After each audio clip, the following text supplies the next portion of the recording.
Մայրաքաղաքում ողջ ծավալով շարունակվում են բակային բարեկարգումները։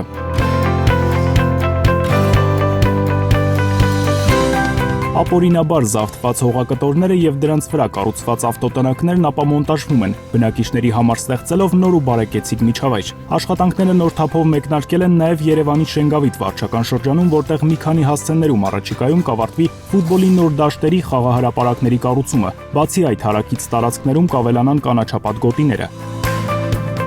Ներքին Շենգավիթ 11-րդ փողոցի բակային այս հատվածում աշխատանքներն ակտիվ փուլում են։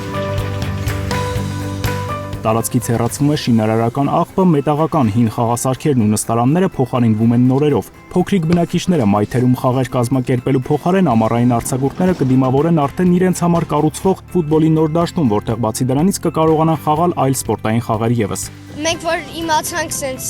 հանելու են այս հին բաները տանեն, ավելի ուրախացանք, որտեղ ավելի լավ բաներ են բերելու։ Դաշտը որ պատրաստվի, մենք դառնալու ենք ապագա ֆուտբոլիստները ու միշտ ֆուտբոլ ենք խաղալու։ Այս ասֆալտի վրա ես լավ եմ խաղում, բայց խոտի վրա ավելի լավ կխաղամ։ Արման, Աշոտ, Հայկո, ես իմ ընկերներին կանչել եմ, գնալու ենք այնտեղ ֆուտբոլ խաղանք։